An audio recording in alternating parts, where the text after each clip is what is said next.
부자들의 경제신문에 읽는다 한국투자증권 알면스타 김건진 차장입니다. 안녕하세요. 네, 안녕하십니까. 성탄절은 잘 보내셨어요? 네, 집에 있었습니다. 네. 어제 나가신 분들은 많은 인파에 오히려 짜증이 나셨을 겁니다. 네. 캐롤도 잘 안 나왔고요.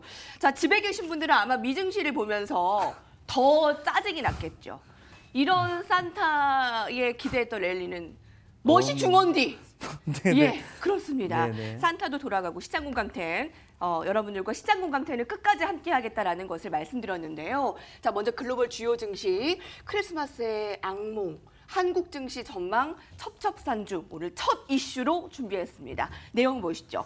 강세장을 누리던 미 증시가 올 들어 하락세로 돌아섰습니다. 미 증시는 대공황 때보다도 더 나빴다라고 평가를 내고요. 사상 최악의 12월 또한 주요국 증시 가운데서도 가장 높은 미 증시의 하락률을 기록을 하고 있습니다.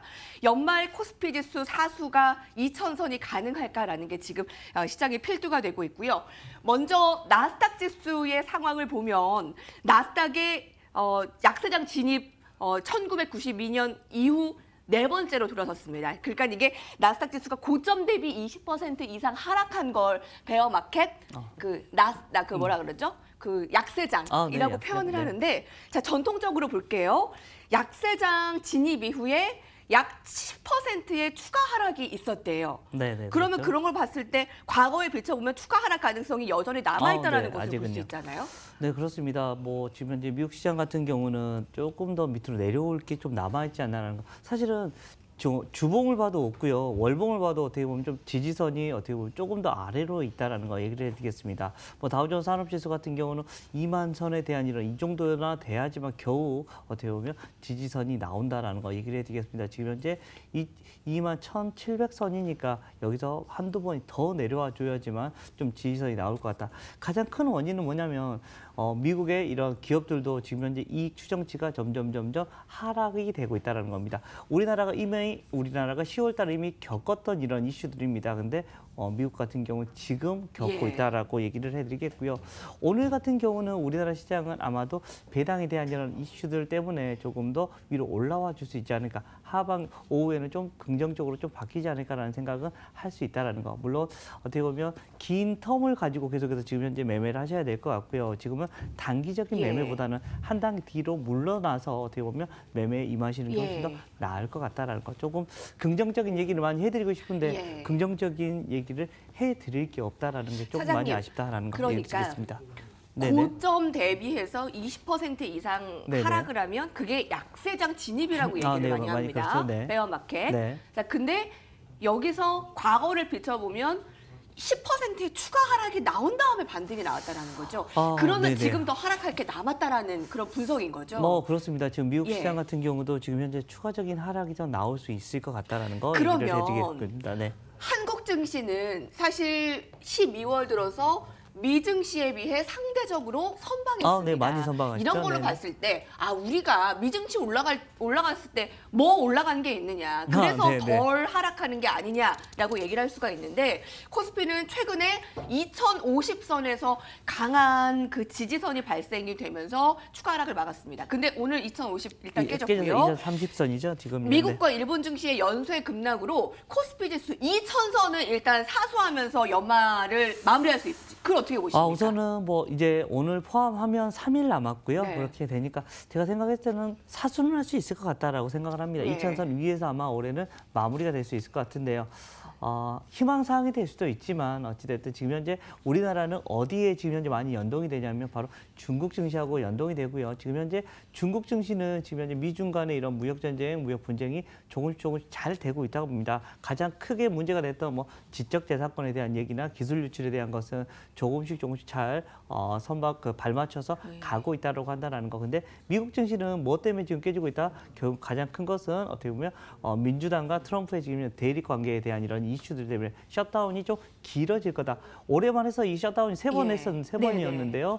뭐 첫 번째, 두 번째는 하루 이틀로 그냥 바로 끝났습니다. 그건 어떻게 보면 보여주기 쉬웠는데 이번에는 좀 길어질 수 있을 거다라는 이런 이슈들 때문에 조금 더 오래 갈 수 있다. 어떻게 보면 우리나라는 지금 현재 중국이 시장 어떻게 보면 중국 시장이 잘 잡아주고 있고요.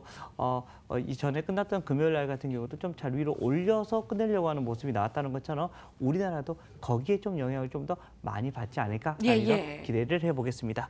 12월 들어 미 증시 폭락에도 한국 증시가 상대적으로 잘 버텼지만 26일 배당 기준일, 오늘 배당 기준일이 지나고 네. 내일 이후에 매물 출회 가능성이 높아졌다. 1월 중순까지는 글로벌 증시 하락의 영향권에 들겠다라고 예상을 하고 있습니다. 이게 어제 밤 기사인데요. 배당락 D-2, 그러니까 오늘이니까 D-1입니다. 내일이 배당락일이고요. 오늘이 배당 기준일입니다. 자, 증시 그 지수 내가 가지고 네네. 있는 종목에 매도를 하는 것이 나을까? 그러니까 보유를 하는 것이 나을까? 어느 쪽이 더 유리할까라는 그 질문인데요. 배당금을 챙기면 아마 그 이후에 종목에 하락이 있을 테고 배당락이 나오겠죠. 네. 아니면 안 챙기고 오늘 매도를 하는 것이 낫겠느냐. 그러니까 어느 쪽이 더 현명하다라고 여러분들은 보세요. 배당 기산일인 오늘 주식을 매도해야 될까? 아니면 배당금을 챙긴 뒤 매도해도 늦지 않을까? 일단 전략가들은 고배당주일수록 일단 배당을 좀 챙기고 매도하는 것이 나을 것이라고 보고 있습니다. 차장님의 의견은요? 그렇습니다. 지금까지 경험상 대부분이 아마 그랬던 것 같습니다. 배당까지 받고 챙기는 게 맞다라는 거. 지금까지 가지고 가셨다면 주가에 어떻게 보면 수익률도 그나마 좀 괜찮을 거다. 잘 버텼다라고 생각을 하시면 될 것 같고요. 배당까지 받고 이렇게 그 다음날 바로 많이 빠집니다. 근데 그것은 대부분 시간이 지나면 그게 회복이 될 수 있다라고 생각을 해주시면 될 것 같습니다. 이렇게 되면 그 후에 좀 매도를 하셔도 크게 문제는 없지 않을까라는 생각을 하고 있습니다. 실제적으로 네. 오늘도 아마 그 고배당주들은 아마 종가가 거의 고점이 될 수 있다라고 생각을 하시면 될 것 같고요. 경험상 96% 이상이 이게 전략이 훨씬 더 유리했었다라고 지금 경험상으로는 나타나고 있다라는 얘기를 드리겠습니다. 네, 여러분들이 가진 그 종목의 배당이 한 어느 정도세요? 이 기사에 따르면요. 2% 이상의 배당이 있으면 그건 가져가라라고 이야기를 합니다. 내가 가지고 있는 배당 수익률 한번 체크를 해보시고요. 배당락일의 시가 하락, 그때 오히려 저가 매수 좀 그렇죠. 추천하는 분도 있습니다. 그 한 배당락일에 좀 많이 너무 많이 하락을 하잖아요. 그렇죠. 이게 충격적일 정도로 그때 매수를 하라라는 것이 중소형주가 강세를 보이는 이런 효과를 기대하기 때문인데, 자, 코스피 200보다 코스닥 150의 성과가 더 양호할 것으로 이런 효과 예상을 하고 있고요. 실제로 최근 10년간의 분석을 해봤어요. 코스닥은 배당락이 발생한 후 한 달 평균 8% 상승했대요. 자, 코스피에 비해서 6%포인트 초과 수익률을 거둔 것입니다. 자, 배당락일의 하락을 이용해 저가 매수, 어떤 거 매수해볼까요? 대표적으로 많이 빠질 수 있는 이런 종목들이 있습니다. 실제적으로 코스닥 같은 경우는 배당에 대한 이런 이슈들이 상당히 많이 있는데요. 실제적으로 홈쇼핑 관련된 주식이나 한샘이나 이런 이 종목에 대한 얘기도 많이 나오고, 통신주들이 어찌됐든 제일 안정적으로 움직여줄 겁니다.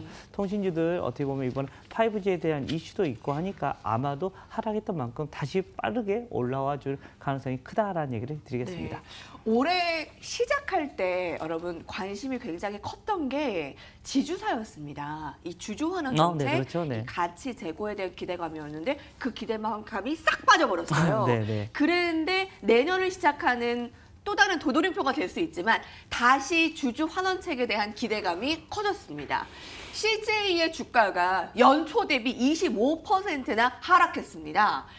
그런데 이런 주식 배당, CJ도 높은 편이고요. 중장기 주주 환원의 시작이다라고 보고 있는데 올해 CJ 주가 추이 연초 대비 25% 하락, 특히 올리브영을 운영하는 올리브 네트워크스의 비상장 실적 우려가 커지면서 상장 지분 가치가 떨어졌는데요. 자, 이제 중장기 주주 가치가 제고되며 주주와 소통 강화 기대감이 확산되며 주가가 재평가될 것으로 보고 있습니다. 목표가 한 16만 원으로 KTB투자증권에서 6.7% 상향 조정했습니다. 올해 초 시작할 때 이런 지주사의 기대감은 엇나갔지만 지금 다시 얘기 나오고 있는 부분에 대해서는 어떻게 평가할 수 있을까요? 우선은 조금 CJ 같은 경우는 근본적으로 좀 많이 저평가되어 있는 건 분명히 맞는 것 같다라는 거 얘기를 해드리겠습니다. 앞에서 우리 아나운서님이 언급해 주셨던 것처럼 올리브영에 대한 이런 가치가 조금씩 빠지면서 이거 이렇게 되면 안 되는데라는 이런 얘기가 많이 나왔던 게 사실입니다. 그렇지만 CJ가 그것뿐만 아니라 다른 이런 계열사들이나 이런 가치들이 상당히 많이 올라가고 있는 모습이기 때문에 때문에 향후에는 분명히 좀 긍정적일 것이다라는 거. 어떻게 보면 지금 이제 우리나라를 이끌어가고 있는 반도체 라인이 깨져버리면 어디가 가야 되나라는 이런 고민을 많이 하게 되는데 어떻게 보면 이런 해운 운송이나 이런 것을 그리고 음식료를 가지고 있는 CJ 같은 경우는 계속해서 좀 성장할 수 있는 이런 하나의 산업이 될 수 있지 않을까라는 생각. 그리고 또 최근 들어서 주주 환원 정책을 좀 적극적으로 하고 있습니다. 신형 우선주를 어떻게 보면 지급해 준다는 것은 이런 지주 가치에 대한 이런 얘기가 좀 더 많이 올라질 수 있다는 거 얘기를 해드리겠습니다. 그래서 단기적인 이런 목표가 같은 경우도 15만 원대까지는 좀 쉽게 달성이 되지 15만 않을까라는 원까지는 얘기를 가지 해드릴 수 않을까. 있다라는 얘기를 해드리겠습니다. 예. 물론 시장이 좋아진다면 20만 원도 넘어갈 수 있는 주식이 맞습니다. 그렇지만 네. 좀 최근에 주가의 흐름을 별로 좋지 않기 때문에 한 15만 원 정도를 예. 좀 단기 목표가로 잡아보자라는 얘기를 드리겠습니다. 안정적으로는 15만 원까지. 짧으면 짧을 수도 있는데 지금 시장 상황을 보려 해보면 그렇죠. 네. 나쁘지 않은 목표가입니다. KTB 투자증권에서 16만 원까지 보고 있고요. 오늘 코스닥 시장에 첫 등장한 네, 그렇죠. 종목 마지막으로 볼게요. 비피더스 균을 딱 제목 그 종목의 이름 보면은 비피더스 균이 떠오르잖아요. 네, 네. 비피도라는 종목이 새롭게 신규 상장했습니다. 공모가가 18,000원이었는데요. 오늘 첫 상장 시초가가 3만 원대였는데 지금 22% 급락하고 있습니다. 네네. 자, 주가 수준 볼게요. 한 28,000원대에서 내외 거래가 되고 있고요. 공모가인 18,000원에 더블이 비해서는 맛있었습니다. 위로 네. 올라가 있고 29,000원. 공모가는 18,000원, 시초가는 36,000원이었습니다. 하락을 좀 줄였네요. 오늘 여기까지 볼게요. 부자들의 경제신문에 함께했습니다.